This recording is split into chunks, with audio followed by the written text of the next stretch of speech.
우리나라 대학 입시는 일본, 중국, 그렇게 또 우리나라 세 나라가 대학 입시에 관한 정말 세계적으로 대단한 열의를 보인다고 하면 맞을 것 같습니다.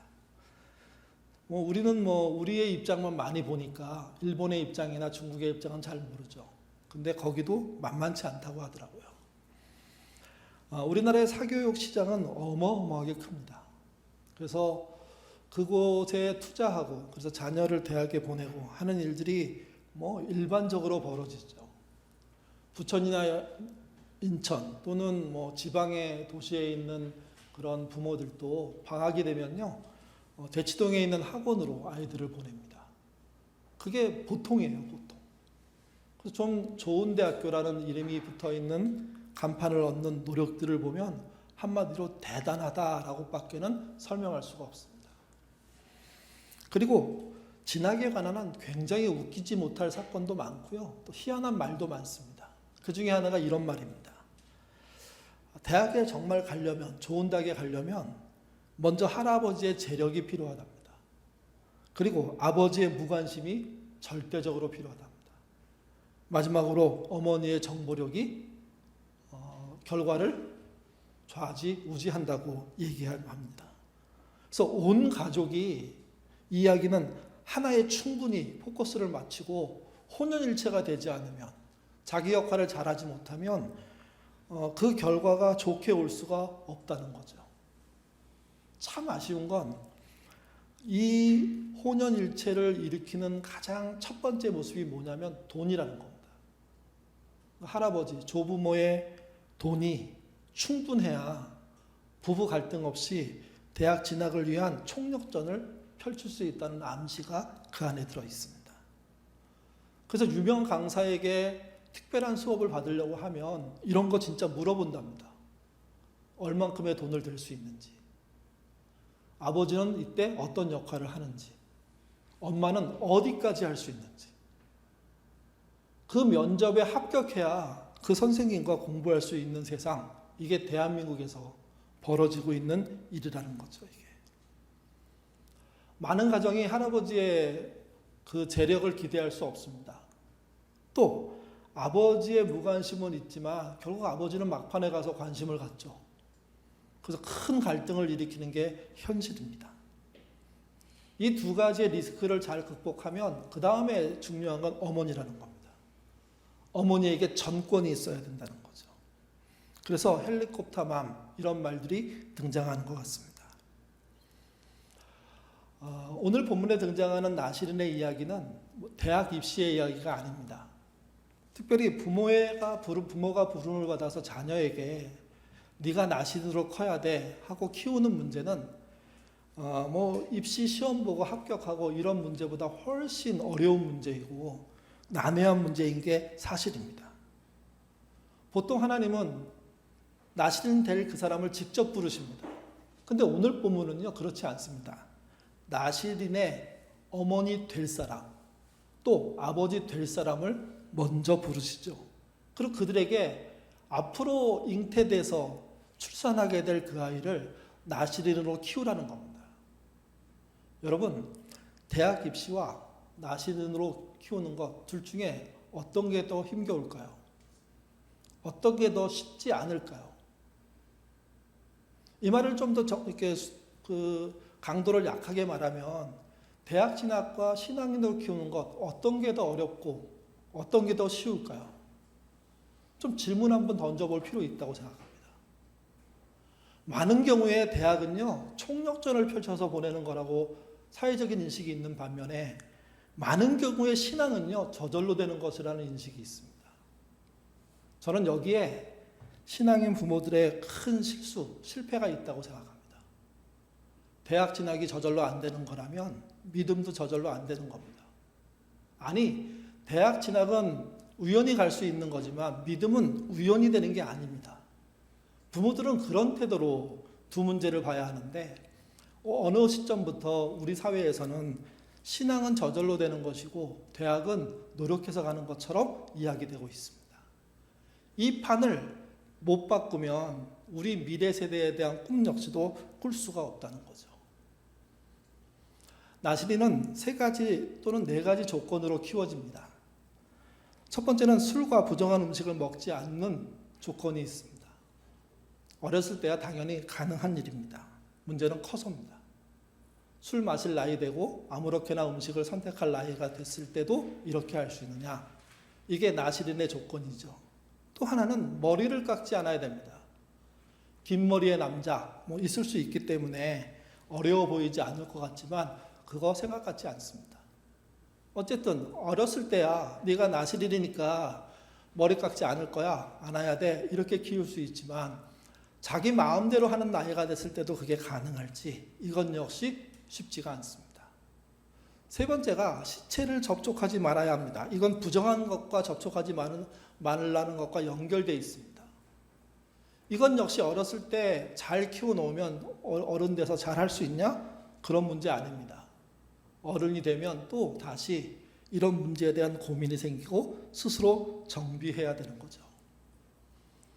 나신의 문제는 그래서 특별히 자기의 자녀를 나신으로 불렀다는 이야기를 들은 부모 입장에서는요, 세상에 어려운 일입니다.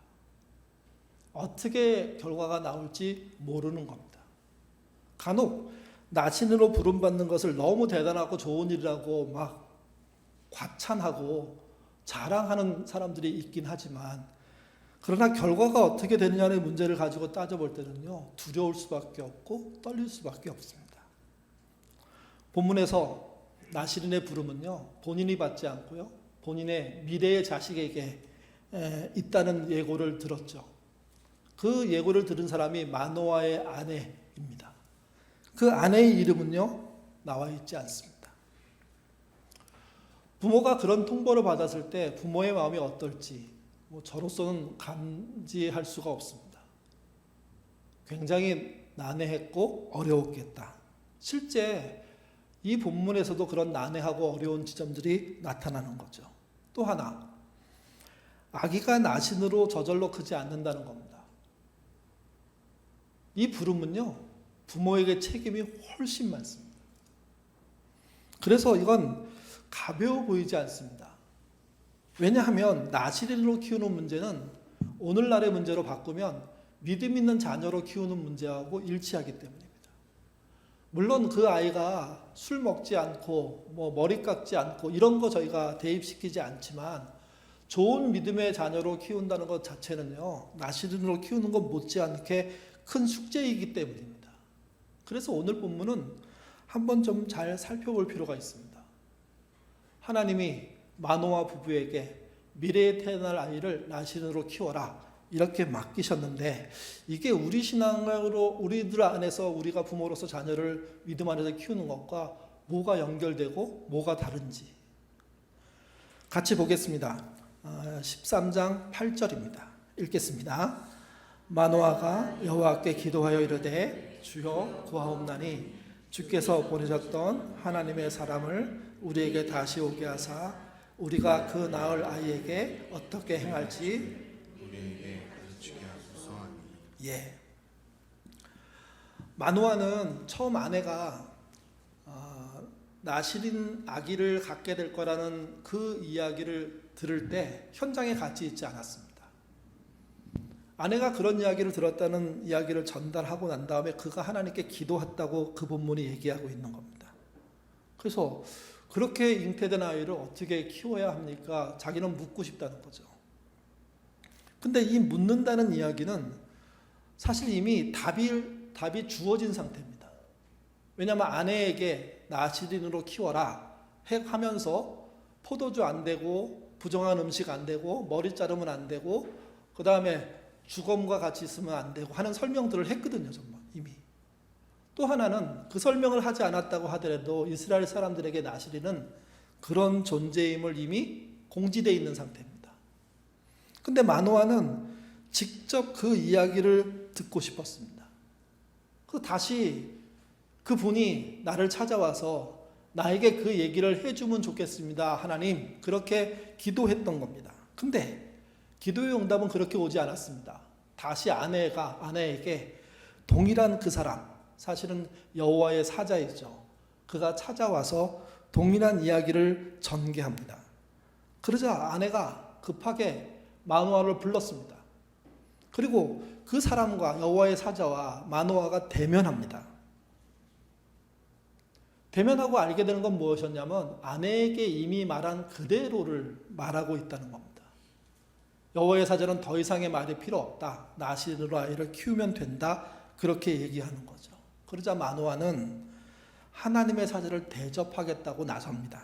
16절 말씀 같이 읽겠습니다. 여호와의 사자가 마노아에게 이르되 내가 비록 나를 머물게 하나 내가 내 음식을 먹지 아니하리라. 번제를 준비하려거든 마땅히 여호와께 드릴지라 하니 이는 그가 여호와의 사자인 줄 마노아가 알지 못함이었더라. 여호와의 사자를 만난 아내도 사람이라고 불렀고요. 마노아도 사람이라고 불렀습니다. 물론 아내의 이해는 좀 달랐던 것 같습니다. 사람이지만 여호와의 사자로서의 역할들을 보는 듯하지만 마노아는 전혀 이해할 수가 없어서 그 여호와의 사자에게 자신이 정성껏 대접하겠노라고 그래서 짐승을 잡는 이야기를 꺼냈던 거죠. 그랬더니 그 사자가 거절했습니다. 그리고 그 제물을 하나님께 드린다면 드릴 수 있다. 나신으로 부름받은 것에 대한 감사 또는 책임을 다하겠다는 태도로서 그렇게 하는 거 괜찮다라고 허락하는 듯이 보이는 거죠. 이게. 그러자 마노아가 묻습니다. 그 사람에게 사실은 여호와의 사자죠. 당신의 이름이 뭡니까? 우리가 이 아이를 낳았을 때 당신의 이름을 기억할 겁니다. 그래서 이제 이름이 등장하죠. 이름이 좀 특이합니다. 18절 같이 읽겠습니다. 여호와의 사자가 그에게 이르되 어찌하여 내 이름을 묻느냐? 내 이름은 기묘자라 하니라. 기묘자가 뭘까요? 예수님에 대한 이야기를 나눌 때도 예언의 말씀 속에 기묘자란 말이 있지 않습니까? 그래서 다들 이걸 긍정적인 뜻으로 생각합니다. 근데 실제 기묘자란 뜻은요, 너무 놀라워서 이해가 되지 않는 존재, 상태, 상황을 말합니다. 특별히 어떤 존재에 대한 이야기입니다. 그러니까 지금 여호와의 사자라는 존재가 기묘자라는 거예요. 이 말은 그가 마노아와 마노아의 아내에게 정말 충격적인 이해 못할 어떤 일을 전개하는 역할을 하고 있는 사람이라는 존재라는 거죠. 그 기묘자라는 이름 자체가 기이하기도 합니다. 어쨌든 그들은 그 여호와의 사자에 의해서 그가 기묘자라는 이름을 알게 되고 자신들이 나신으로 아이를 하나 낳게 될 거라는 것을 알게 되는 거죠. 그리고 마노아 부부가 제단에 짐승을 잡아서 제물로 드립니다. 19절에서 22절 말씀 읽겠습니다. 이에 마노아가 여호와께 소제물을 가져다가 바위에서 여호와께 드리매 이적이 일어난지라. 마노아와 그의 아내가 본즉 불꽃이 제단에서부터 하늘로 올라가는 동시에 여호와의 사자가 제단 불꽃에 휩싸여 올라간지라.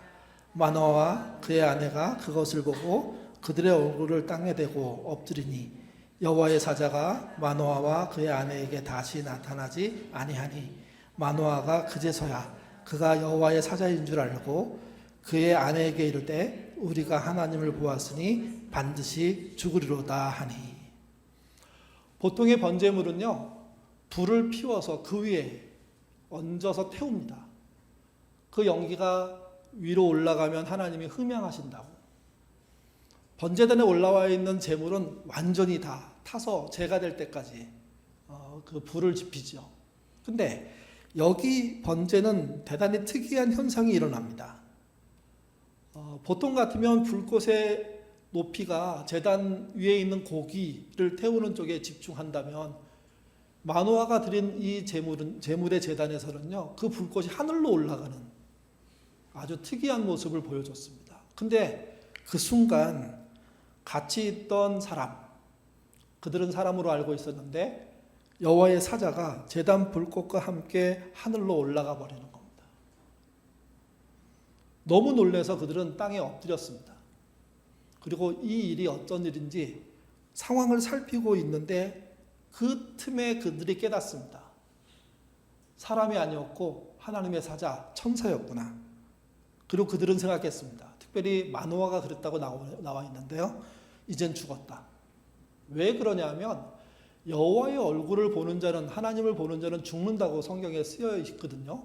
근데 동시에 그의 천사를 보는 자도 죽는다는 게 그들의 그 당시의 인식이었습니다.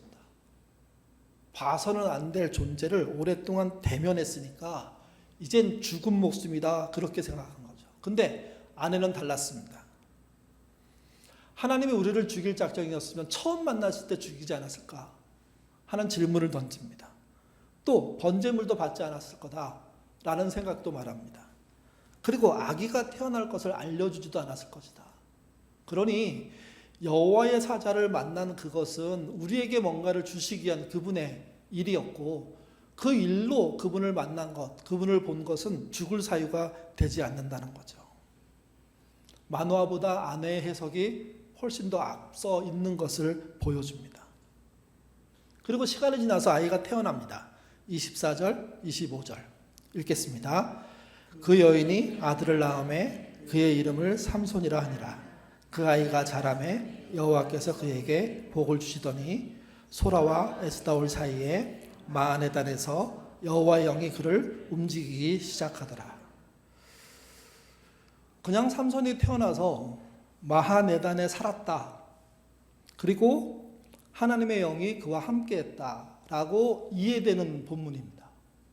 근데 본문은요, 좀 더 잘 번역할 필요가 있는 본문 중에 하나입니다. 삼손이란 말의 뜻이 태양이란 뜻입니다. 그러니까 태양이란 뜻이 무슨 문제가 있겠습니까? 근데 삼손이라는 이름을 지어내면서 실제 썼던 히브리어가 쇠메시라는 말인데, 이 말은 가나안의 태양신을 가리키는 말입니다. 거기로부터 삼손이란 말이 나온 겁니다. 특별히 삼손의 진짜 의미는요, 작은 태양이란 뜻입니다.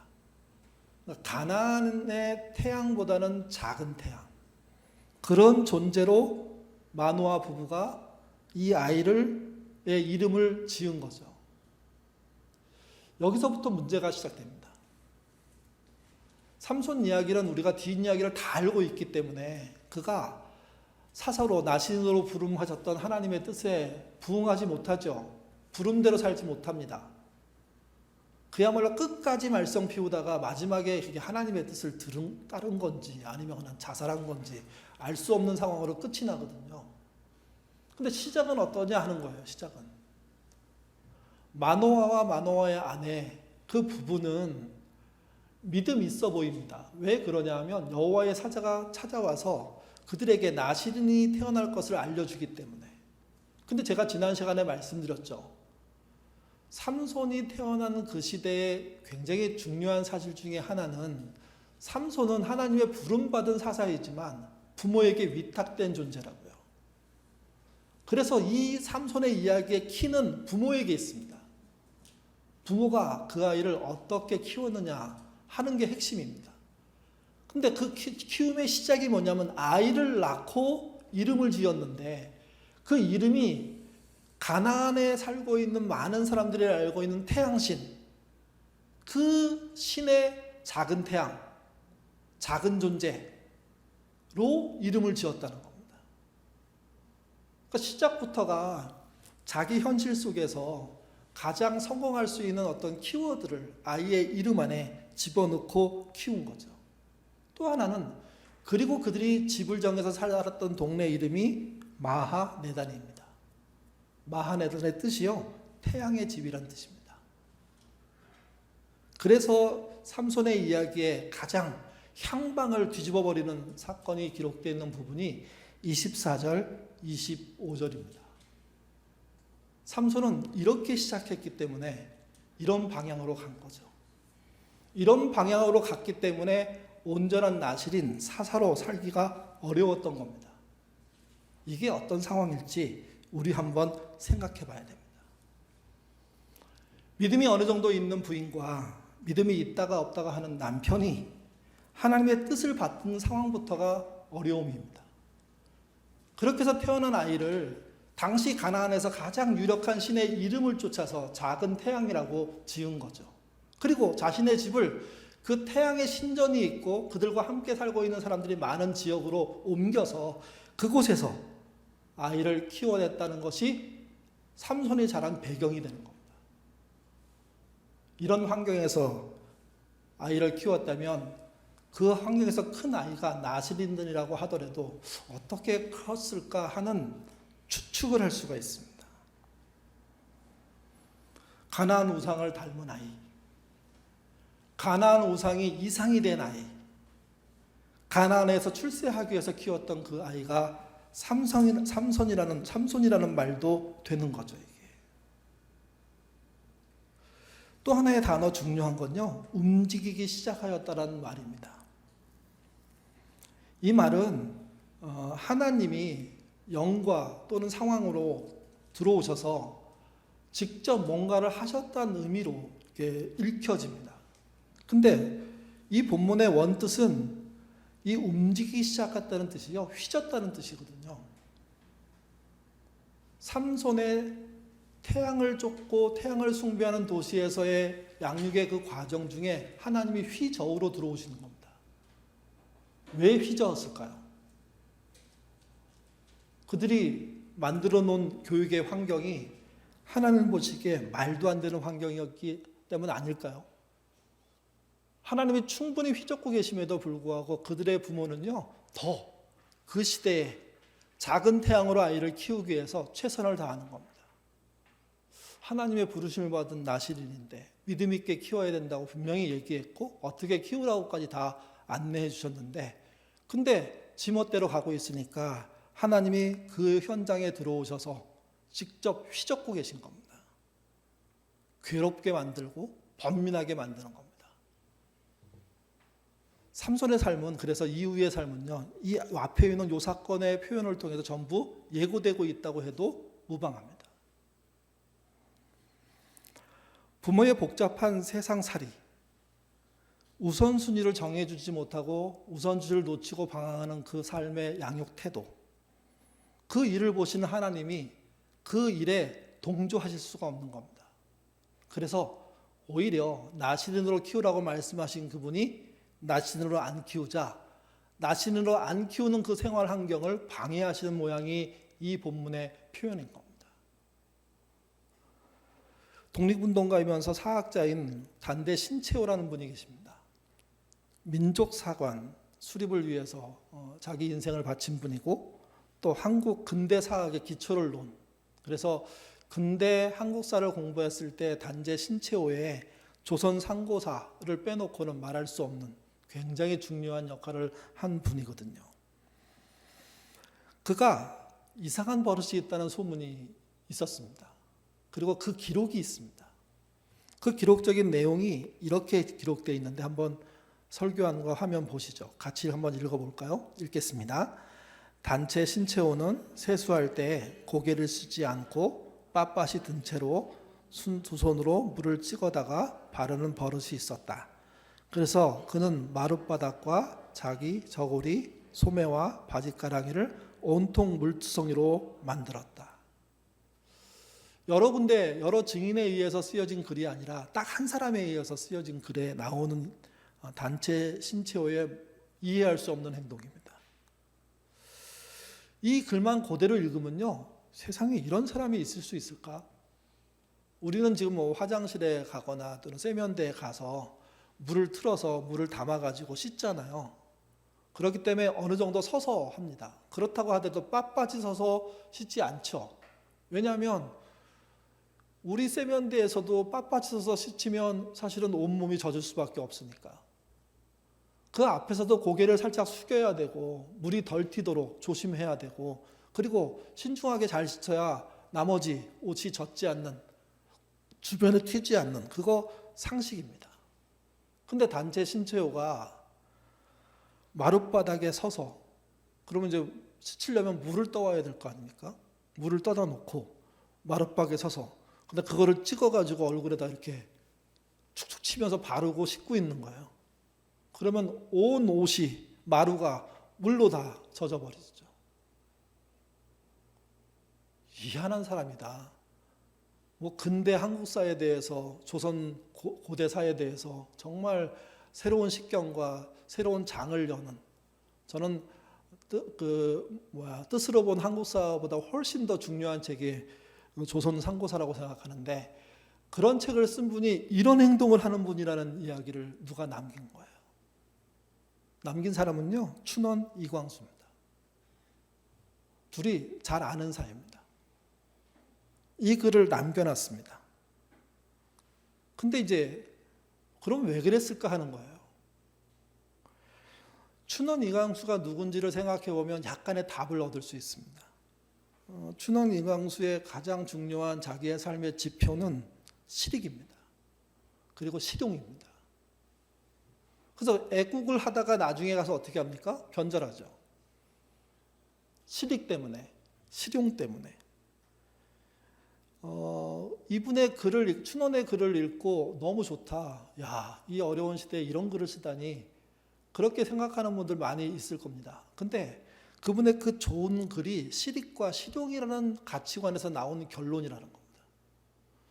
실익과 실용의 차원에서 단체 신채호를 보니까 이 사람은 세상 답답한 사람이고 앞뒤가 막힌 사람이고 타협할지 모르는 사람이고 미련해 보인다는 이야기를 하고 싶은데, 자신이 본 것 중에 하나가 자기 앞에서 빳빳하게 서서 세수하는 장면이었습니다.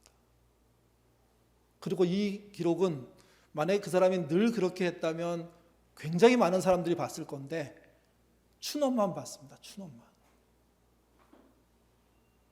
그래서 이 사건 속에 신채호의 생각과 춘원 이광수의 생각이 같이 겹쳐 보이면서 도대체 단재 신채호는 왜 춘원에게 그걸 보여줬을까?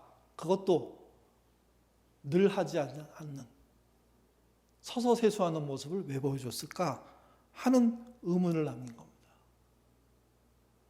전해지는 이야기에 따르면 단체 신채호는요, 춘원의 변절, 특별히 실익과 실용에 의한 애국의 변절에 대해서 어떻게 말할까 고민하다가 그 행동을 그 보는 앞에서 했다는 거죠.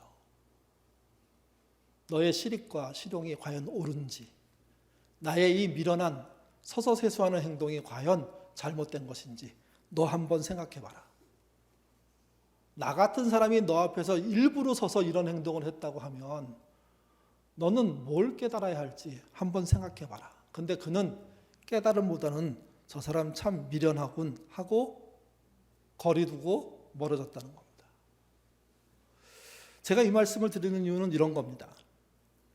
실익과 실용이라는 차원에서의 인생의 그 삶의 내용들은 누구나 접할 수밖에 없습니다.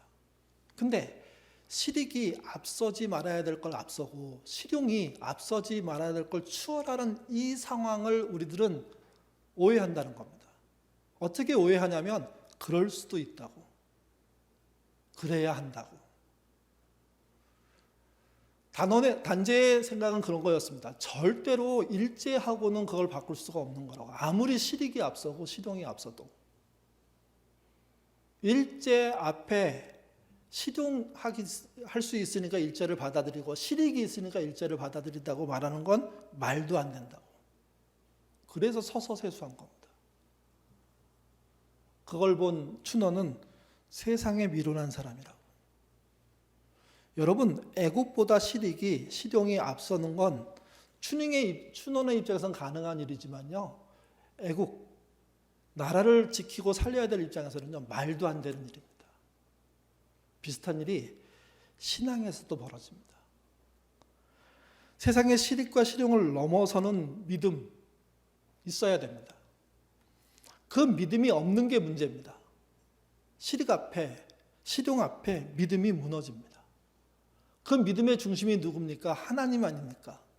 실익이 있으면 하나님도 뒷순위로 밀리고 실용적이면 하나님도 뒤로 밀어버리는 신앙, 특별히 부모의 그러한 신앙, 이게 자녀에게는요 절대로 그렇게 하라는 말을 하지 않음에도 불구하고 그냥 전수된다는 겁니다. 부모에게 뭐가 있어야 되냐면 절대로 하나님 앞서 나가는 게 없어야 된다는 거죠. 하나님이 우선순위의 1번임을 자녀에게 보여주는 태도만은 물러서지 않아야 됩니다. 자녀를 위해서 많은 것을 할 수 있지만 실익을 위해서 하나님을 내려놓고 실용적으로 하나님을 내려놓는 이 태도, 선택, 여기만에서는 양보가 없어야 되는 겁니다. 문제는 이거예요. 야, 네가 낳는 아이가 나실이냐? 믿음으로 잘 키워. 그렇게 얘기했더니 가나안 태양신의 작은 태양신, 시제 따르게 말하면 작은 태양이니까 자식이라는 의미도 들어있죠. 그 태양신을 쫓는 자식으로 키워버리는, 그리고 그들의 신이 중심이 된 도시로 이사가서 살아버리는, 그게 삼손의 부모가 선택한 방법이라는 겁니다. 우리는 그렇지 않습니까? 그래서 우리부터 점검해야 됩니다. 삼손은 나중에 커가면서 기회가 있지만 삼손을 낳게 된 부모는요, 부모처럼 우리가 점검되지 않으면 우리도 우상의 세상 속에 우상의 이름을 지는 아이로 우상의 세상에서 우뚝 서도록 키우는 그런 일들을 할 가능성이 높다는 겁니다. 공부를 시키지 말자는 뜻이 아닙니다. 대학 갈 가능성이 있고 좀 더 나은 대학을 가기 위해서 좀 더 나은 학원을 가지 말자고 말씀드리는 게 아닙니다. 그런 선택을 할 수 있지만 그게 하나님을 앞서서는 안 되고 실익과 실용이 믿음을 앞서서는 안 되는 거죠. 삼손의 실패는 그래서 삼손이 커서 일으킨 문제가 아닙니다. 삼손의 부모의 문제였고 그들이 아이의 이름을 지을 때부터 어디에 살지를 결정할 때부터 벌써 벌어진 일이었습니다. 하나님은 그걸 용납하실 수가 없으니까 그 일을 회방하신 겁니다. 휘저으신 겁니다. 막아서신 겁니다. 그러면 그 막아서는 반복적인 행동 앞에 하나님 왜 그러십니까? 왜 이렇게 가야 합니까? 물었어야 되는데 그들의 부모는 더 이상 질문하지 않습니다. 실익과 실용이 하나님보다 앞섰기 때문입니다. 애국보다 실익과 실용이 앞서면 변절 또는 친일이 일어나는 것처럼 실익과 실용이 하나님을 앞서면 그건 우상숭배이고 그 우상숭배 속에 서 있는 아이들은요, 망할 방법 말고는 길이 없습니다.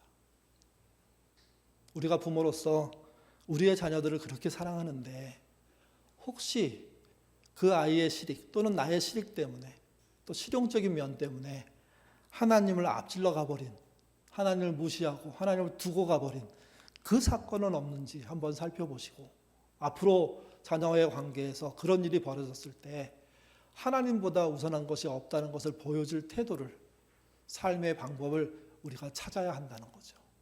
그리고 물러서지 않을 때는 물러서지 않는 그런 믿음을 가지셔야 됩니다. 그래야 삼손이라는 이름이 등장하지 않습니다. 가나안의 태양신을 섬기는 도시로 이사가는 그런 엉뚱한 일은 벌이지 않는 겁니다. 제대로 된 믿음의 삶 살기 위해서 지금부터라도 바른 선택을 하시는 저와 여러분 되시기를 주님의 이름으로 부탁드립니다. 기도하겠습니다. 우리는 은혜를 구한다는 그런 명목하에 하나님을 버릴 때가 있습니다. 그 은혜란 말이 사실은 실익이기 때문이고 실용이기 때문입니다. 실제 이익이 있고 실용적으로 괜찮다면 하나님도 무시할 수 있다는 게 우리들의 믿음 아닙니까? 이 믿음이 과거 고대 사회로부터 지금까지 이어지고 있다는 것이 오늘 본문의 이야기입니다.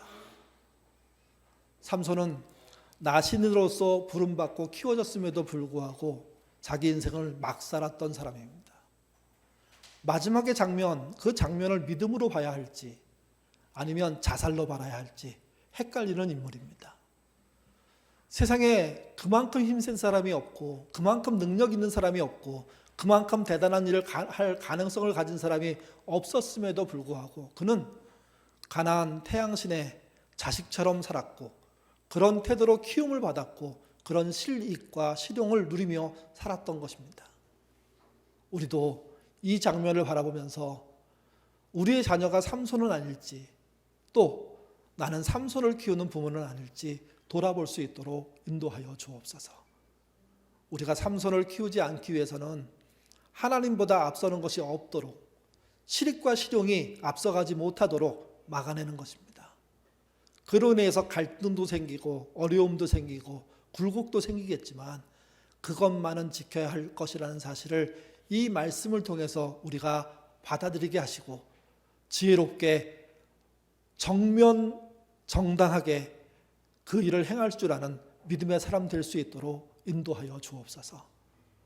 자녀들이 부모들의 그 과한 행동들을 보면서 내가 하나님을 앞서가서는 안 되는 거구나 하는 교훈을 남기는 그런 지혜 있는 자, 그런 부모, 또 그런 자녀로 사는 우리가 되도록 인도하여 주시옵소서. 예인의 자녀들을 교육부서에서 또 가정에서 그렇게 키우기를 원합니다. 아이들의 실익과 실용을 위해서 키우다 보면 결국 하나님을 쉽게 떠나는 결과에 이르게 됩니다. 그건 부모가 실익과 실용에 의해서 살았기 때문입니다. 하나님 없는 실용, 실익이 얼마나 우리의 삶을 처참하게 무너뜨리는지 삼손의 사건을 통해서 보게 하시고 우리의 삶에 무엇을 적용해야 될지 깊게 생각하는 밤 될 수 있도록 인도하여 주옵소서. 또한 하나님을 앞세우고 가기 위해서 우리가 어떤 지혜를 가져야 할지 우리에게 가르쳐 주시고 성령으로 역사해 주시고, 그래서 실익과 실용을 과감하게 넘어서는 그 현장에 은혜로운 결과가 있도록 주님 인도하여 주시옵소서. 감사하며 예수님 이름으로 기도드립니다. 아멘.